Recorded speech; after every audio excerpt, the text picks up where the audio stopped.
Bismillahirrahmanirrahim. Assalamualaikum warahmatullahi wabarakatuh. Alhamdulillahi rabbil alamin. Wabihi nasta'inu ala umuri dunya waddin. Wassalatu wassalamu ala ashrafil anbiya'i wal mursalin. Wa ala alihi wa sahbihi ajma'in, amma ba'd. Pertama dan paling utama, tiada kata yang pantas untuk senantiasa kita ungkapkan kecuali puji dan syukur alhamdulillah kehadiran Allah Subhanahu wa taala. Salawat beruntaikan salam semoga senantiasa Allah sampaikan keharibaan putra Abdullah, buah hati Aminah kekasih Allah, Nabi kita Muhammad sallallahu alaihi wasallam. Sahabat-sahabat Majelis Studi Dakwah Terapan yang dirahmati oleh Allah Subhanahu wa taala, bertemu kembali dengan kami Majelis Studi Dakwah Terapan yang mengulas dan mengkaji materi-materi dakwah untuk dapat kita terapkan di dalam ibadah dan kehidupan kita sehari-hari. Untuk menyaksikan materi-materi dakwah sebelumnya yang sudah saya upload, silakan berkunjung di channel saya di YouTube Ustadz Arifin Purba Official. Tapi bagi yang belum subscribe, dengan kerendahan hati ditunggu ya. Sahabat-sahabat Majelis Studi Dakwah Terapan yang dirahmati oleh Allah Subhanahu wa taala, hidup itu adalah pilihan. Bukan takdir, tetapi pilihan. Sebagaimana Allah memberikan dua jalan pilihan kepada kita. Disebutkan di dalam surah Al-Kahfi ayat 29. Wa qulil haqqu mir rabbikum faman syaa falyu'min wa man syaa falyakfur. Dan katakanlah wahai Muhammad bahwa kebenaran itu adalah milik Allah. Barang siapa yang mau beriman, silakanlah dia beriman, dan barang siapa yang mau kafir, biarkanlah dia kafir. Jadi beriman dan kafir itu pilihan, bukan takdir. Sekali lagi, bukan takdir, pilihan bagi kita. Begitu juga seseorang mau ke surga atau neraka, itu juga pilihan. Ya, ada yang mengatakan, untuk apa kita capek-capek ibadah kalau kita sudah ditakdirkan masuk neraka? Ustadz enaklah ya, karena Ustadz ditakdirkan masuk surga. Tidak juga. Jadi masuk neraka, masuk surga itu pilihan di muka bumi ini kita milihnya. Sebagaimana disebutkan dalam hadis yang diriwayatkan oleh Imam Muslim. Wa man salaka tariqan yaltalmisu fihi ilman sahalallahu lahu bihi tariqan ilal jannah. Dan barang siapa yang menempuh perjalanan untuk mencari ilmu, maka Allah akan mudahkan baginya jalan menuju surga. Mencari ilmu, menuntut ilmu, baik offline maupun online seperti ini. Jadi semakin rajin kita mencari ilmu, maka semakin akan dimudahkan kita jalan menuju surga. Tapi kalau berhenti menuntut ilmu, maka akan sulitlah dia menempuh jalan ke surga tersebut. Nah, oleh karena itu mari kita istiqomah, kita berdoa semoga kita, keluarga kita dijadikan Allah menjadi hamba-hamba Allah yang istiqomah di dalam mencari ilmu, khususnya ilmu agama. Baik, sahabat-sahabat Majelis Studi Dakwah Terapan yang dirahmati oleh Allah Subhanahu wa taala. Pada pertemuan sebelumnya, kita sudah mengkaji tentang kolbun yang terkunci mati adalah kolbunnya orang-orang kafir dan orang-orang musyrik, serta kolbunnya yang berpenyakit yaitu kolbunnya orang-orang munafik. Sudah kita kaji di sana. Dan apabila tidak bertobat mereka itu, maka ancamannya adalah dimasukkan ke dalam neraka jahanam. Nah, sekarang permasalahannya bagi kita. Ya sedikit banyak kita juga punya penyakit-penyakit hati. Ada riya kadang-kadang dalam hati kita. Ada ujub, ada takabur, ada iri, ada dengki, dan sebagainya. Ya namanya kita manusia. Namanya kita orang awam. Seperti itulah. Siapa saja. Nah, oleh karena itu, bagaimana caranya ya agar hati kita ini sebagai orang beriman tetap menjadi hati yang qalbun salim sampai ke akhir hayat kita. Ini akan kita kaji pada pertemuan kita kali ini sebagai lanjutan dari video yang sebelumnya. Baik, apakah qalbun salim itu? Qalbun salim. Qalbun salim adalah qalbun atau hati yang bersih dari berbagai penyakit seperti syirik, nifak, kufur, dan sebagainya. Jadi bersih dia dari penyakit-penyakit tersebut. Itu namanya qalbun salim. Qalbun yang selamat, yang bersih. Nah, kemudian qalbun salim adalah qalbun yang ikhlas. Qalbun yang pada hatinya itu taat kepada Allah, takut kepada Allah, berharap hanya kepada Allah. Itu secara akidah. Jadi qalbunnya itu ikhlas, murni akidahnya. Ya, taatnya hanya kepada Allah dan Rasulullah. Ya, kemudian takutnya hanya kepada Allah. Kemudian menggantungkan harapan pun hanya kepada Allah, tidak kepada yang lainnya. Nah, kemudian qalbun salim itu adalah qalbun atau hati yang tenang, hati yang damai, hati yang berisikan iman dan takwa. Itulah qalbun salim. Nah, oleh karena itu, qalbun ini merupakan satu wadah, tempat, baik itu tempat iman ataupun tempat penyakit-penyakit. Tapi sekarang ini kita akan kaji tentang tempat iman dan takwa. Allah berfirman di dalam surah Al-Quranul Karim, surah Al-Hujurat ayat 14. Qalatil a'rabu amanna. Jadi ada sekelompok orang Arab di Madinah datang kepada Nabi. Sekelompok orang Arab ini dari dusun dia. Orang ini lugu. Orang-orang ini adalah orang yang polos. Datang kepada Nabi di Masjid Nabawi.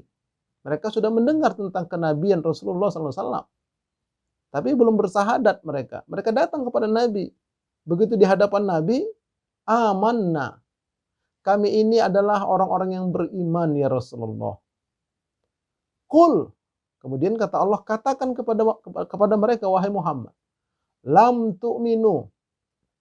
Kalian itu belum beriman. Walakin qulu aslamna. Akan tetapi lebih dululah katakan kami telah muslim. Walamma yadkhulul imanu fi qulubikum. Karena sesungguhnya iman itu belum masuk ke dalam kolbu kalian. Nah, jadi kolbu ini tempatnya iman. Dan iman itu kalau bisa masuk, lisan kita, lisan seseorang wajib mengucapkan kalimat Islam dalam arti kata mengucapkan dua kalimat syahadat ya, sebagai rukun Islam yang pertama. Wajib mengucapkan asyhadu an la ilaha illallah wa asyhadu anna Muhammadar Rasulullah. Tentang rukun Islam. Nanti akan kita kaji insyaallah tentang syarat, rukun, dan pembatal syahadat. Ada nanti kajiannya insyaallah.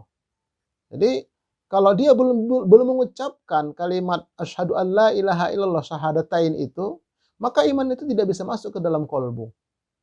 Tapi kalau dia ucapkan dengan tulus ikhlas, dengan penuh kesadaran, maka iman itu pun akan masuk. Oleh karena itu kata Allah, ucapkan dulu kalimat syahadatain sebagai muslim, nanti iman itu akan masuk ke dalam kolbu kalian. Nah, jadi kolbu ini tempatnya iman. Tempatnya takwa. Jadi kata Nabi, at-taqwa hauna. Takwa itu di sini kata Nabi. Dalam kolbu takwa itu. Iman takwa dalam kolbu kita. Nah, oleh karena itu bagaimana cara memasukkannya, bagaimana untuk merawat, menjaganya, meningkatkannya, ini yang akan kita kaji pada pertemuan kita kali ini. Baik, sahabat-sahabat Majelis Studi Dakwah Terapan yang dirahmati oleh Allah Subhanahu wa taala. Qalbun salim atau qalbun, ya kita lihat qalbun dulu. Qalbun itu identik dengan as-sudur. Jadi Allah memberikan kepada kita akal, qalbu, lahirlah perbuatan. Nah, qalbu ini ya identik dengan as-sudur. Sebagaimana firman Allah dalam surah Al-Maidah ayat yang ke-7. Wadhkur wadhkuru ni'matallahi 'alaikum wa mitsaqatul ladzina wa mitsaqahul ladzi wathaqakum bihi idz qultum sami'na wa ata'na wattaqullaha innallaha 'alimun bidzatis sudur. Innallaha 'alimun bidzatis sudur. As-sudur itu qalbu. Dan ingatlah karunia Allah kepadamu dan perjanjiannya yang telah diikatnya dengan kamu ketika kamu mengatakan kami dengar dan kami taati, dan bertakwalah kepada Allah, sesungguhnya Allah Maha mengetahui dengan apa yang ada di dalam dada, sudur, dada. Allah Maha mengetahui apa yang dalam dada kamu. Artinya apa dada di sini? Adalah qalbu. Karena qalbu itu letaknya di dada sebelah kiri, 2 jari di bawah dada kita ini. Nah, jadi as-sudur, jadi qalbu as-sudur. Identik dengan as-sudur, qalbu itu. Kayak selalu kita membinggang dada kita. Di sana ada qalbu. Nah, kemudian yang kedua, qalbu itu identik dengan al-afidah. Sebagaimana Allah berfirman dalam surah An-Nahl ayat 78. Wallahu akhrajakum min butuni ummahatikum la ta'lamuna syai'a wa ja'ala lakumus sam'a wal absara wal afidata la'allakum tashkurun. Wal afidah. Jadi as-sudur, jadi qalbu itu identik dengan al-afidah.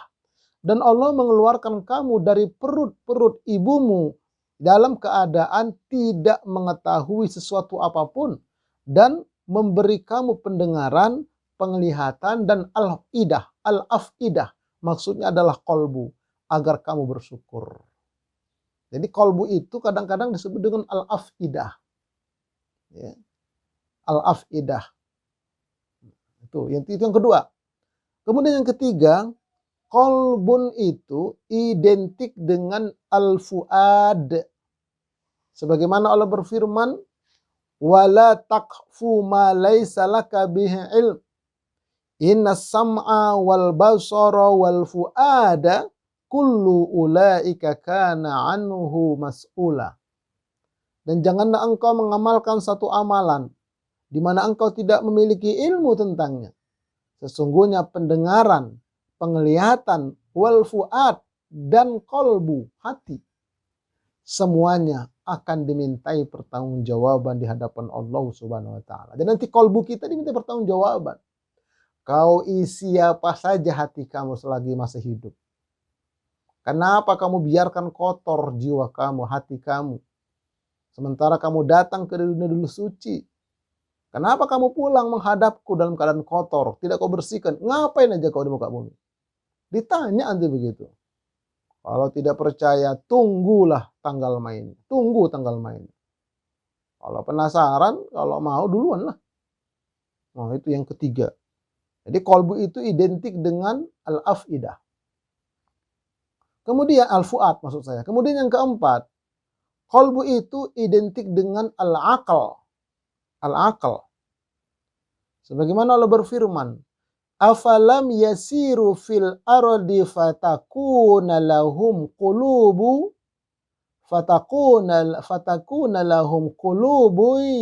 yaqiluna biha au adhanu yasma'una biha fa innaha la ta'mal absaru walakin ta'mal qulubu allati fis sudur. Maka apakah mereka tidak berjalan di muka bumi ini, lalu mereka mempunyai kolbu yang dengan kolbu itu mereka dapat menggunakan akal.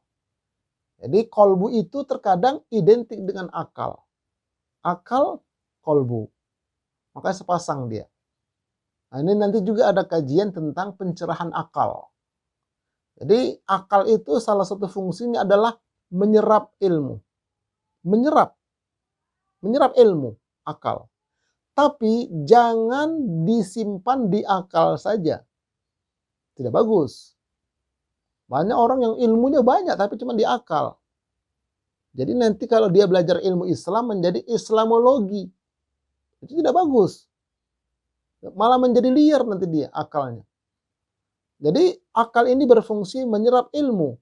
Setelah diserap, masukkan ke dalam kolbu. Maka dia akan connect. Nah, ketika sudah connect itu namanya kolbu itu identik dengan akal.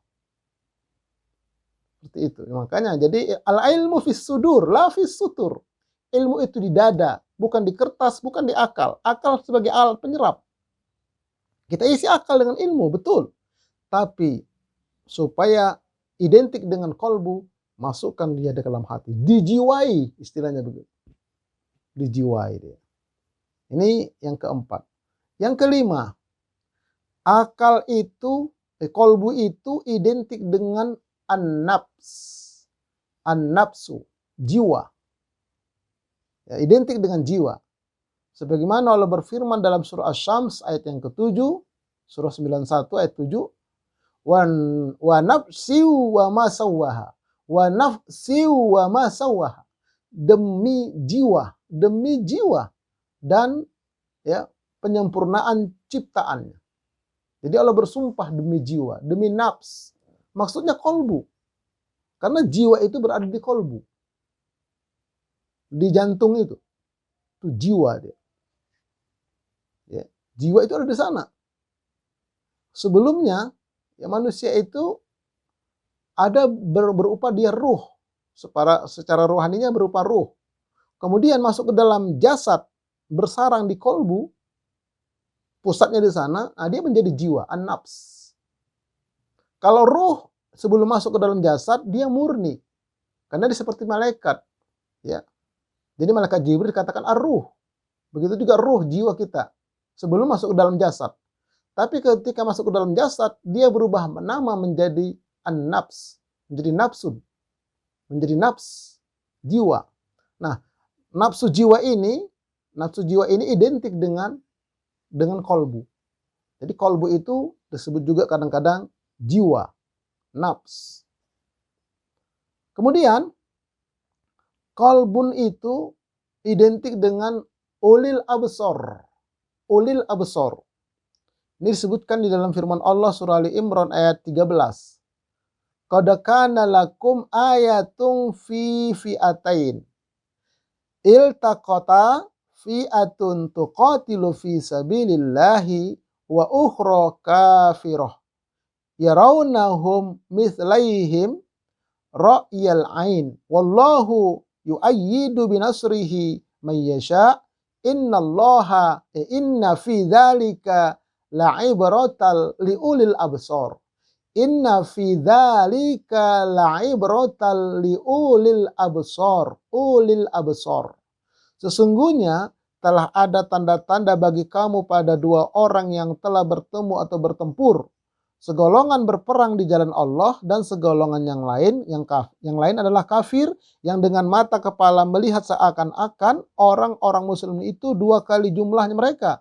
Allah menguatkan dengan bantuannya siapa yang dikehendakinya, dan sesungguhnya Allah itu yang demikian itu terdapat pelajaran bagi orang-orang yang mempunyai mata hati, yang mempunyai mata kolbu. Jadi kolbun itu disebut dengan ulil absor.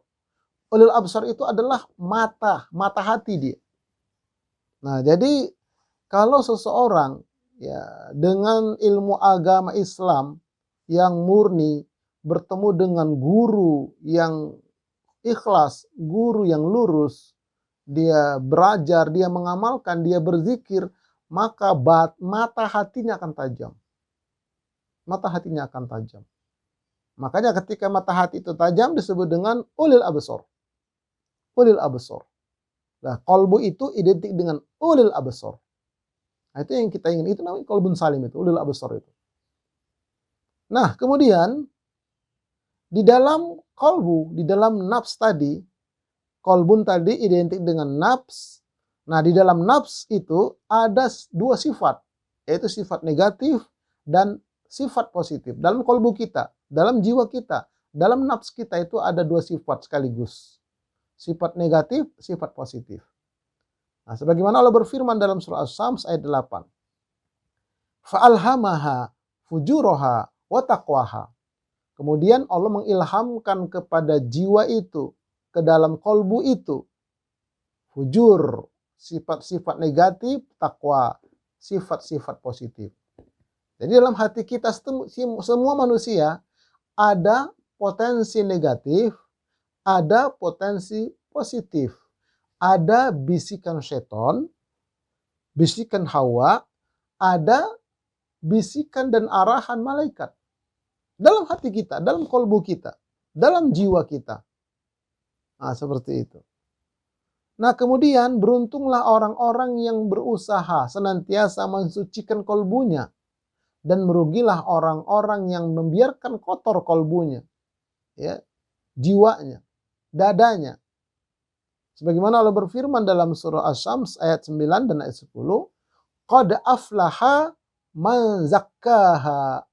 Sungguh telah beruntunglah orang-orang yang membersihkan jiwanya, membersihkan kolbunya, membersihkan hatinya, membersihkan dadanya.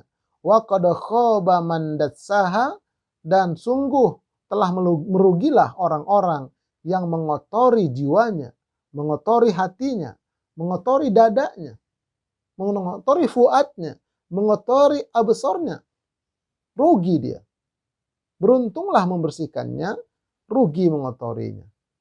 Nah, ini kita harus tahu bagaimana cara membersihkan kolbu itu, agar kolbu itu menjadi salim. Nah, kalau yang kotor tadi itulah kolbunya orang-orang kafir, kolbunya orang-orang musyrik, kolbunya orang-orang munafik, orang-orang fasik. Itu kotor semua kolbu mereka. Nah, tapi kita sebagai orang beriman, kita diwajibkan membersihkan kolbu kita sehingga menjadi salim. Nah, ini yang harus kita kali. Bagaimana caranya agar kolbun kita itu menjadi salim? Nah, ini penting sekali. Dan ini mungkin intinya dalam pertemuan kita kali ini. Baik. Nah, pertama yang harus kita lakukan adalah memperbaiki cara berpikir. Mindset. Ya.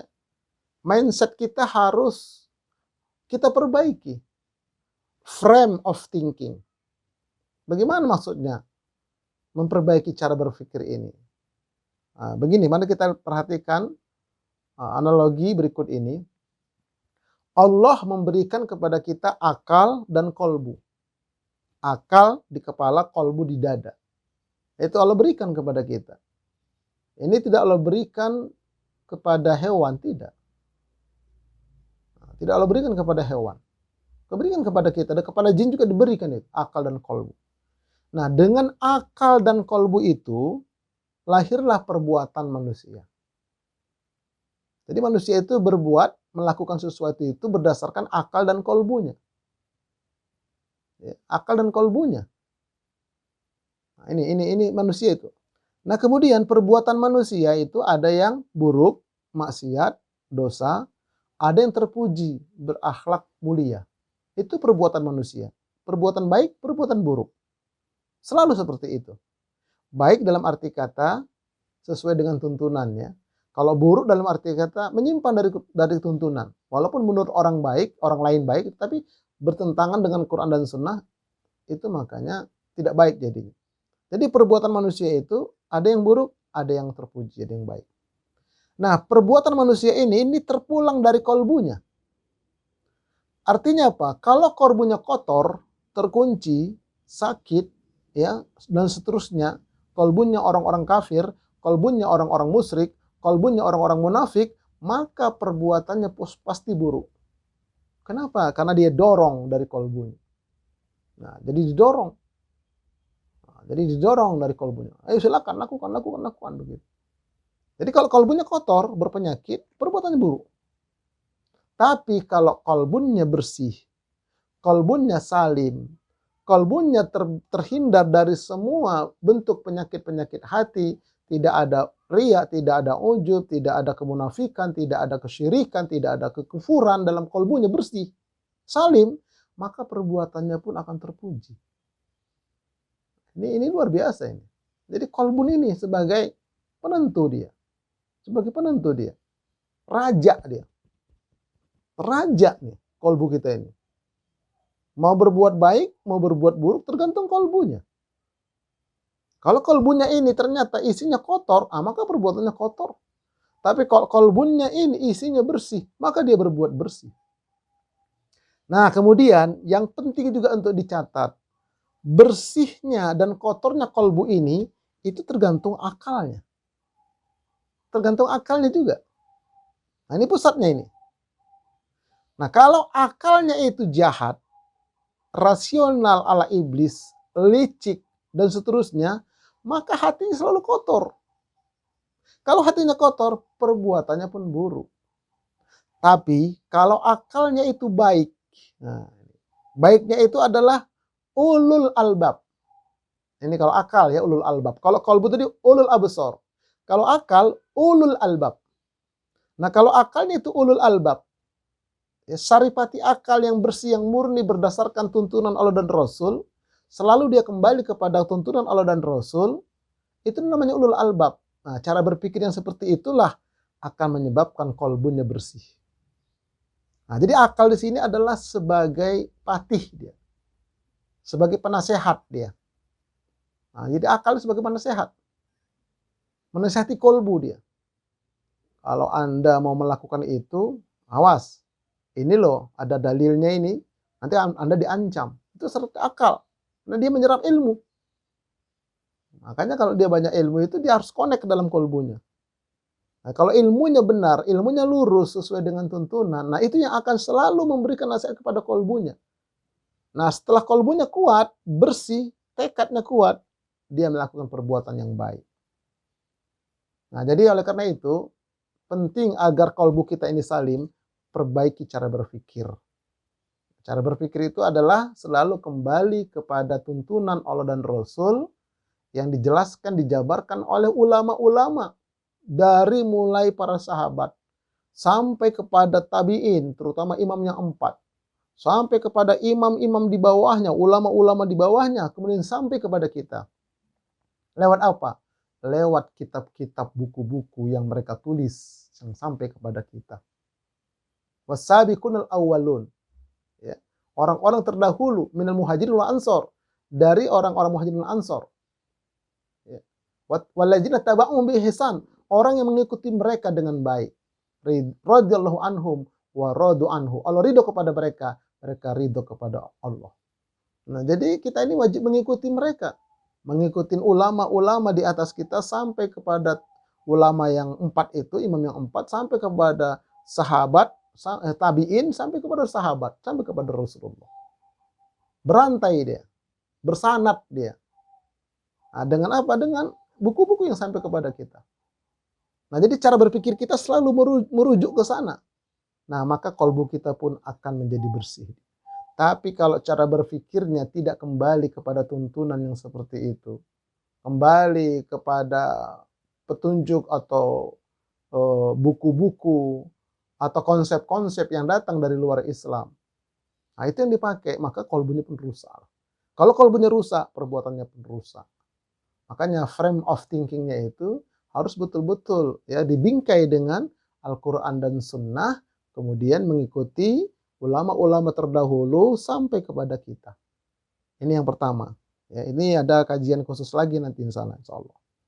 Kemudian yang kedua, ulul albab tadi, dalil tentang ulul albab disebutkan dalam surah Ibrahim ayat 52. Hadza balaghul linnasi waliyunzaru bihi waliya'lamu annama huwa ilahu wahid waliyadzakkara ulul albab. Waliyadzakkara ulul albab. Al-Quran ini adalah penjelasan yang sempurna bagi manusia, dan supaya mereka diberi peringatan dengannya, dan supaya mereka mengetahui bahwasannya Dia adalah Allah yang Maha Esa, dan yang dapat mengambil pelajaran adalah orang-orang yang ulul albab, yang memiliki saripati akal, kemurnian akal. Jadi setiap manusia Allah berikan ulul albab kepada mereka. Sebagaimana setiap manusia Allah berikan ulul absor kepada mereka. Ya, mata hati yang tajam. Ulul albab, saripati akal, akal yang murni, akal yang akal yang fitrah, yang original. Setiap manusia. Nah, oleh karena itu, Ya, kalau ada yang tadinya dia di luar Islam, kemudian dia mengkaji, masuk ke akal dia itu. Nah, itu namanya ulul albab. Kemudian dimasukkan ke dalam kolbunya, lalu kolbunya itu mendapatkan taufik, kemudian dia mengamalkan hidayah. Jadi taufik itu adalah kesadaran spontanitas. Setelah mendengarkan ceramah, tersentak dia. Masya Allah, itu rupanya. Nah, itu namanya taufik. Nah, mendengarkan ceramah dia. Oh, begitu rupanya. Nah, kesadaran spontanitas namanya taufik. Kemudian dia pelajari Quran dan Sunnah. Dia amalkan, itu namanya hidayah. Jadi hidayah itu Quran dan Sunnah. Bukan tidak mau hidayah, dia bukan tidak mendapat hidayah, dia tidak mau hidayah. Hidayah itu ada kok di depan dia. Quran dan Sunnah itu hidayah. Ya. Tapi untuk supaya hidayah itu masuk ke dalam dirinya, ke dalam kolbunya, ke dalam akalnya, nah dia harus ikhtiar ngaji. Nah ketika dia belajar ngaji, mendengarkan tausiah seperti ini, misalnya, nah nanti makanya dia mendapat taufik. Nah itu namanya ulul albab ya. Jadi ulul albab itu adalah saripati akal, fitrah akal manusia. Itu. Jadi perbaiki itu supaya kolbunya bersih. Nah yang kedua, menegakkan sholat tepat waktu. Sebagaimana Allah berfirman, Innani anallah, la ilaha illa ana, fa'budni wa aqimi sholata li dzikri. Sesungguhnya aku adalah Allah, tidak ada ilah yang berhak disembah kecuali aku. Maka sembahlah aku dan dirikanlah sholat untuk mengingat aku. Jadi kita sholat itu untuk ingat Allah. Zikir. Jadi sholat itu dikatakan juga zikir, mengingat Allah lewat sholat. Nah kemudian dikaitkan, ditafsirkan dalam surah yang lain, alladzina amanu wa tatma'innu qulubuhum bi dzikrillah. Ala bi dzikrillahi tatma'innul qulub. Yaitu orang-orang yang beriman dan hati mereka menjadi tentram, kalbu mereka menjadi tentram dengan mengingat Allah. Ingatlah, hanya dengan mengingat Allah hati menjadi tentram. Kalbu menjadi tentram. Kalbunya menjadi salim dia. Kenapa? Dengan sholat. Dengan sholat. Bil khusus sholat 5 waktu berjamaah bagi laki-laki. Bagi perempuan boleh berjamaah, boleh di rumah, itu perempuan. Tapi di rumah di awal waktu juga. Jadi orang istiqomah di awal waktu, istiqomah berjamaah, kolbunya akan salim. Kolbunya akan salim dengan sholat. Nah, tetapi dirinci lagi oleh ulama, sholat yang bagaimana? Nah, di antaranya sholat yang menguasai ilmu tentang sholat. Dan di antara ilmu tentang sholat itu adalah berusaha dia mengerti dan menjiwai makna bacaan sholat. Ya ayyuhalladzina amanu la taqrabus sholata wa antum sukara hatta ta'lamu ma taqulun. Sampai kalian mengerti apa yang kalian baca, kalian ucapkan ketika sholat. Jadi lisan kita mengucapkan bacaan sholat, otak kita menerjemahkannya, hati kita menjiwainya. Nah kalau kita selalu menjiwai, kita baca ketika sholat, itu qalbunya menjadi salim. Nah tentang bagaimana kita bisa sholat kita itu, kita pahami maknanya, kita bisa resapi maknanya, saya punya buku ya menerjemahkan bacaan sholat kata per kata. Bisa dipesan lewat online di bawah ini, dan bisa juga belajar lewat YouTube. Atau belajar kita mengadakan pelatihan offline bisa, atau pelatihan online bisa juga. Tapi yang jelas saya sudah tulis bukunya, menerjemahkan bacaan sholat kata per kata, dilengkapi dengan zikir dan doa, gerakan zikir dan doa setelah sholat. Sekitar 400 halaman itu bukunya. Nah, itu upaya kita. Upaya kita agar kita bisa sholat itu, lisan kita mengucapkan, otak kita menerjemahkan, hati kita menjiwainya. Selalu seperti itu. Maka kolbunnya, hatinya akan menjadi salim, insya Allah. Insya Allah. Itu yang kedua. Yang ketiga, selalu membaca Al-Quran. Ini juga qalbun menjadi salim. Allah berfirman, Qul nazzalahu ruhul qudus min rabbik bil haqqi liyusabbital ladzina amanu wa hudaw wa busyra lil muslimin. Liyusabbital ladzina amanu, untuk meneguhkan hati orang beriman. Dengan cara apa? Dibaca. Kalau dalam surah Al-Anfal itu disebutkan, wa idza tuliyat alaihim ayatuhu zadathum imana. Apabila dibacakan kepada mereka ayat-ayat Allah, maka bertambah iman mereka yang di dada itu. Kalau bertambah iman, bertambah kolbun salimnya. Bertambah salim kolbunnya. Nah, kalau dia bertambah iman, itu orang yang membaca dia dengar. Apalagi dia yang membaca. Nah, tentunya juga terus belajar tentang tajwidnya dan seterusnya. Nah, itu ya, kita baca. 1 hari setengah halaman. Atau yang kita hafal zikir pagi petang kan ada ayat Qur'annya. Itu juga termasuk. Seperti itu. Jadi berusaha kita membaca Al-Quran, senantiasa membaca Al-Quran. Tiada hari membaca Al-Quran, maka kolbun kita akan menjadi salim insya Allah. Lalu yang keempat, agar kolbun kita salim itu, mendengarkan tausiah. Wa dzakir fa inna dzikra tanfa'ul mu'minin. Dan berilah peringatan, karena peringatan itu bermanfaat bagi keimanan, bagi orang beriman. Bermanfaat sekali. Makanya ada istilah itu santapan rohani. Di rohani kita kasih makan. Dengan apa? Dengan ilmu. Dengan tausiah. Oleh karena itu, akal ini tadi berfungsi menyerap ilmu. Tapi jangan berhenti di akal. Nah, ini nggak bagus dia. Kirim ke kolbu. Resapin dia, jiwai dia. Jangan berhenti di kolbu. Keluarkan dia dalam bentuk amal. Aplikasikan dia dalam perbuatan.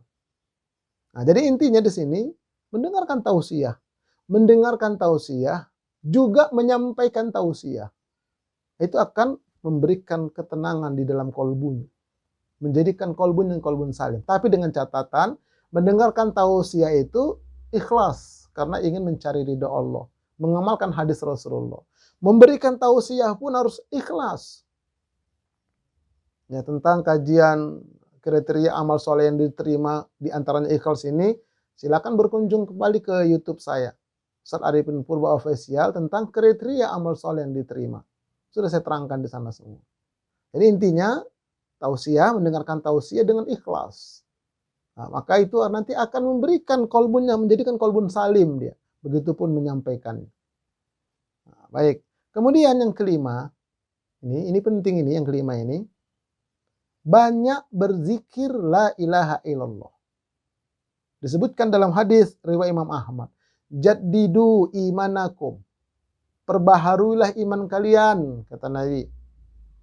Qila ya Rasulullah, wa kaifa nujaddidu imanana? Ada sahabat yang bertanya, ya Rasulullah, bagaimana caranya kami memperbaharui iman kami yang di dada ini, yang di kolbu ini? Qala aksiru min qawli la ilaha illallah. Nabi bersabda, perbanyaklah oleh kalian dengan mengucapkan kalimat la ilaha illallah, la ilaha illallah, la ilaha illallah, la ilaha illallah, la ilaha illallah. Perbanyak ucapan la ilaha illallah, zikir la ilaha illallah. Itu perbanyak dia. Makanya disebutkan di dalam hadis, man kana akhiru kalamihi la ilaha illallah dakhalal jannah. Siapa yang akhir hayatnya bisa mengucapkan kalimat la ilaha illallah, maka surga jaminannya. Nah, tapi ingat, orang yang bisa mengucapkan kalimat la ilaha illallah adalah orang yang banyak melakukan zikir la ilaha illallah sebelum dia mati. Dari sekarang, dia perbanyak zikir itu.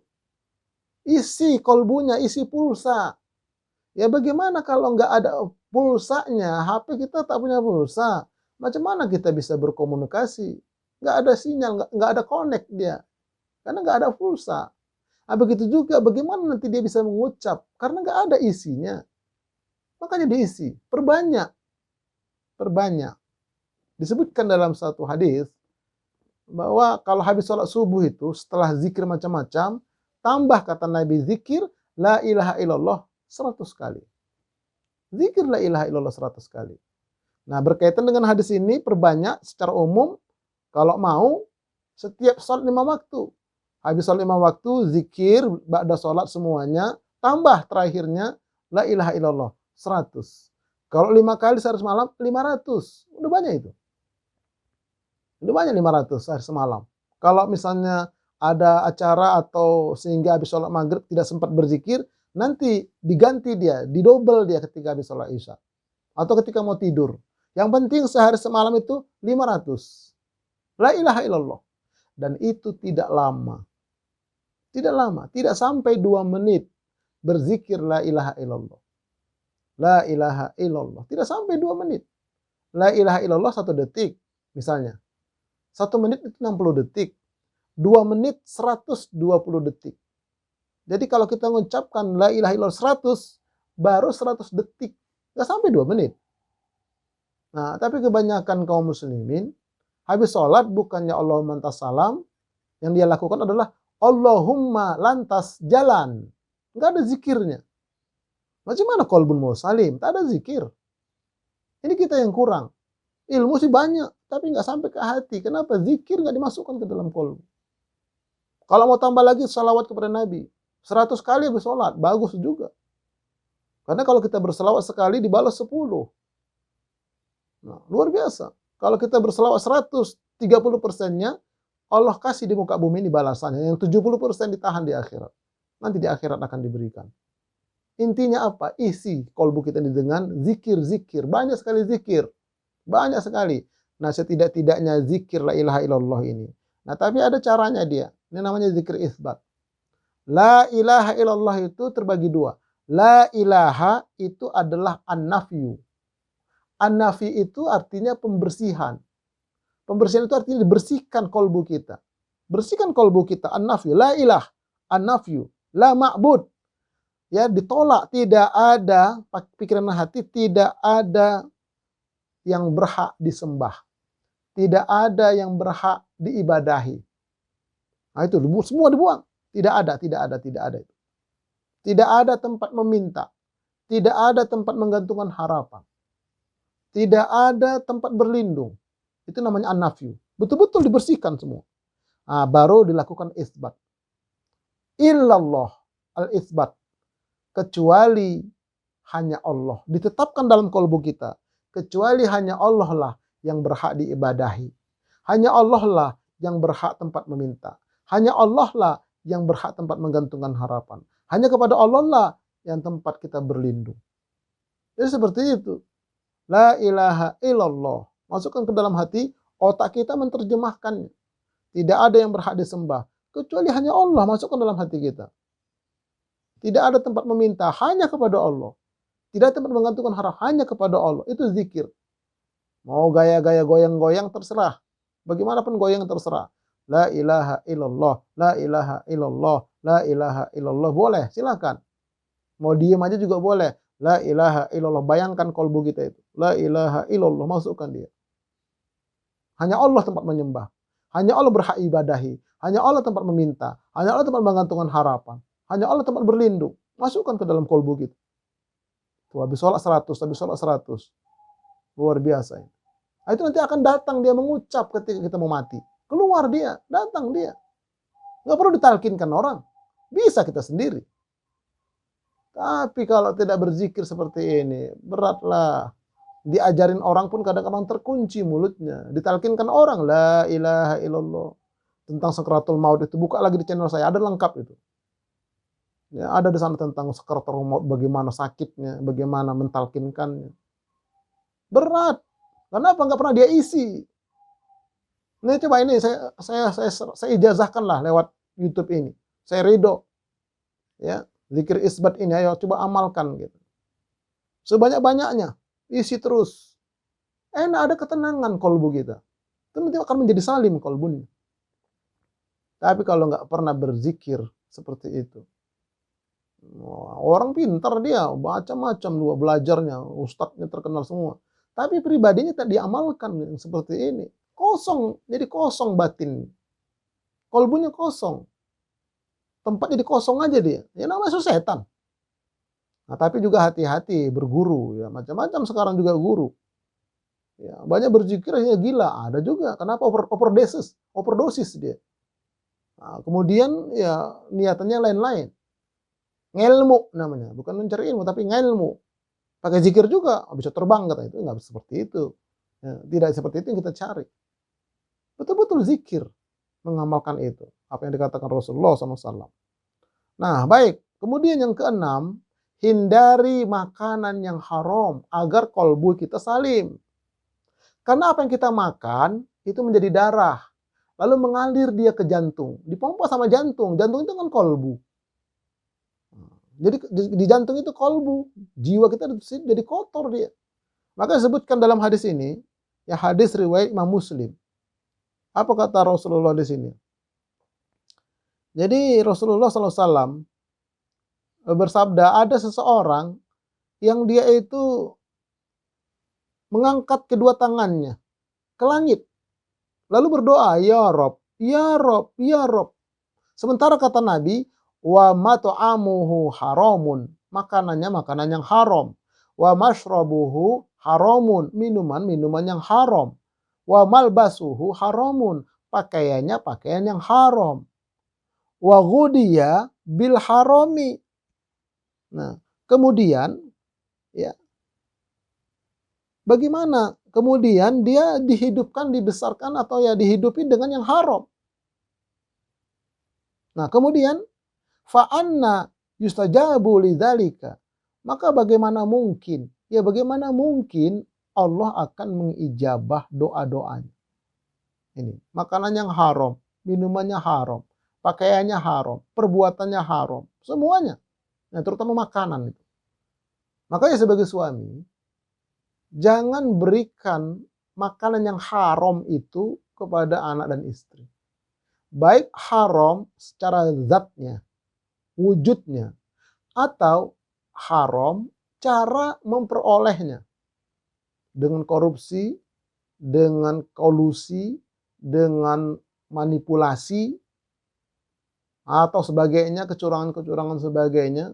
Banyak memang dia dapat, jangan berikan kepada istri dan anak-anak. Karena sangat berpengaruh kepada jiwa mereka, kolbu mereka. Dunia sampai ke akhirat. Nah, ini makanan yang halal, hindarkan, usahakan kita. Biarlah nggak usah terlalu banyak, asalkan halal dan berkah. Apa artinya banyak kalau haram? Ya kalau kebanyakan harta dia itu, ya bagaimana kita bisa dengan cara halal mendapatkan harta yang banyak? Nggak bisa. Nggak bisa. Itu rata-rata dengan cara haram. Maka jangan berikan. Hindari makanan yang haram. Agar kolbun kita ini menjadi salim. Nah, kemudian yang ketujuh, agar kolbu kita menjadi salim, berkumpullah bersama dengan orang-orang soleh. An Abi Hurairah anna Nabiyya sallallahu alaihi wasallam qol ar-rajulu ala dini khalilihi falyanzur ahadukum man yukhalil. Agama seseorang itu tergantung agama teman bergaulnya. Oleh karena itu, hendaklah kalian memperhatikan teman bergaulnya. Tuh. Jadi kalau seseorang itu bergaul dengan orang-orang yang kolbunnya berpenyakit, yang kolbunnya terkunci mati, orang-orang kafir, orang-orang munafik, bergaulnya ke sana, maka kolbu dia pun akan seperti itu. Kata Nabi, akan seperti itu kolbunya.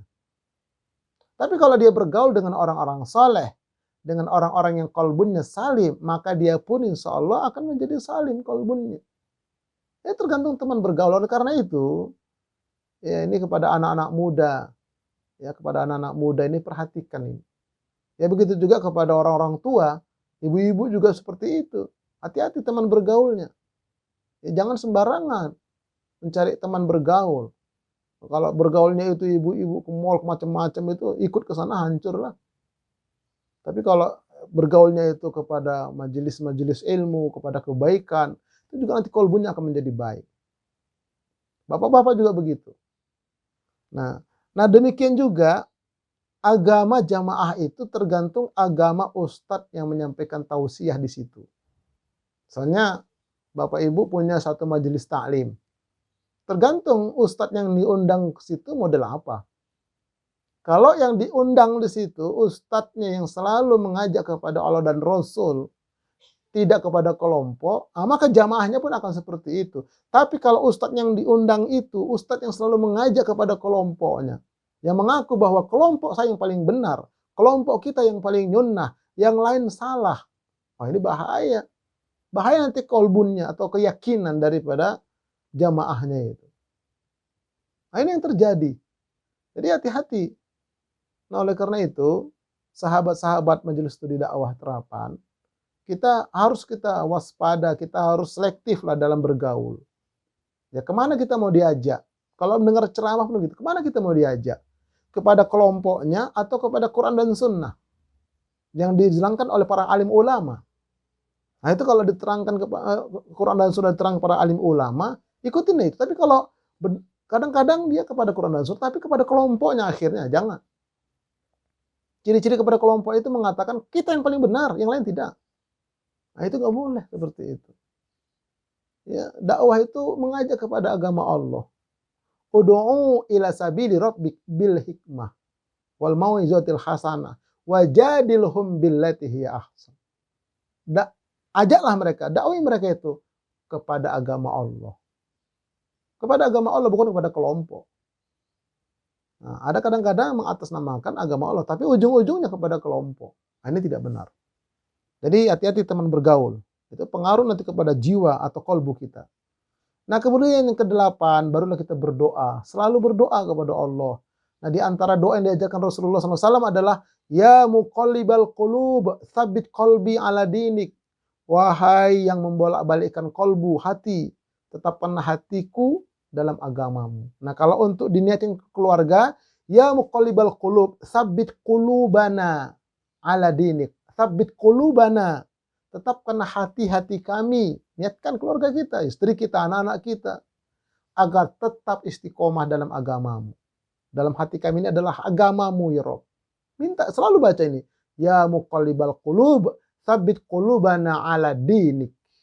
Selalu baca itu. Nah atau dalam hadis lain, Allahumma musarrifal qulub, sarrif qulubana ala ta'atik. Wahai Tuhan Allah, yang membolak-balikkan hati manusia, tetapkanlah hati kami di dalam taat kepadamu.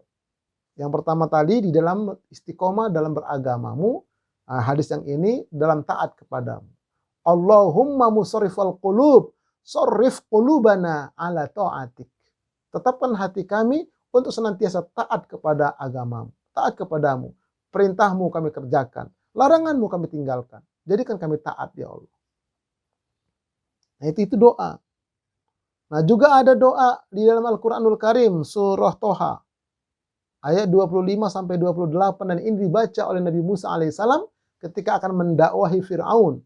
Rabbi shrahli, qala rabbi shrahli sadri. Wahai Tuhanku, lapangkanlah dadaku, kolbuku, jiwaku maksudnya. Wa yassir li amri, mudahkanlah urusanku. Wahlul 'uqdatam min lisani yafqahu qawli. Berikanlah kelancaran terhadap lisanku ini untuk mendakwahinya agar mereka memahami ucapanku. Nah, ini boleh juga kita baca ketika kita mau menghadap seseorang, ketika kita mau menagih hutang kepada seseorang, ketika kita ingin menginginkan sesuatu kepada orang, baca doa ini. Atau ketika kita ingin menyampaikan tausiah, ya, baca doa ini.